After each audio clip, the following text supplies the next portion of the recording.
Un jour, alors que Bouddha prêchait sa doctrine pour la conversion du monde dans le voisinage de Savatthi, un homme très riche qui souffrait de nombreux maux vint à lui les mains jointes et dit, « Ô Seigneur Bouddha, pardonne-moi pour mon manque de respect en ne te saluant pas comme je le devrais, mais je souffre beaucoup d'obésité, de somnolence excessive et d'autres problèmes qui font que je ne puisse pas bouger sans douleur. » Bouddha, voyant le luxe dont l'homme était entouré, lui demanda, « Avez-vous le désir de connaître la cause de vos maux ?»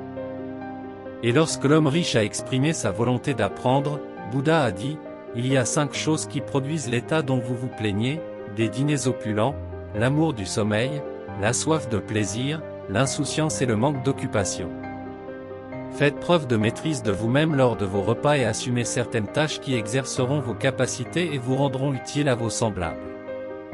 En suivant ces conseils, vous prolongerez votre vie. » L'homme riche se souvint des paroles du Bouddha et après avoir quelque temps retrouvé sa légèreté et sa jeunesse, il revint au monde honoré et venant cette fois sans chevaux ni luxe, il lui dit, « Maître, tu as guéri mes maux corporels, je viens maintenant chercher l'illumination de l'esprit. » Et Bouddha lui dit, « Le lien du monde nourrit son corps, mais le sage nourrit son esprit. Celui qui se livre à la satisfaction de son appétit travaille sa propre destruction. Mais celui qui marche dans le chemin aura à la fois le salut du mal et une prolongation de la vie. Dans la vie, si on ne nourrissait que notre ventre et nos envies, qu'est-ce qu'il adviendra de nous?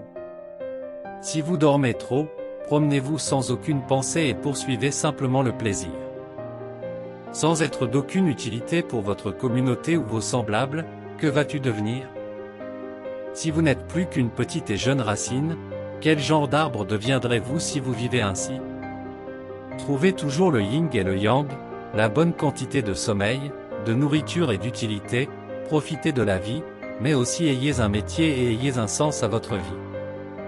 Fixez-vous des objectifs et essayez toujours de nourrir votre esprit et de grandir dans votre esprit afin que vous puissiez comprendre ce qui se passe dans cet univers. Merci d'avoir regardé cette vidéo et restez bénis. N'oubliez pas de vous abonner.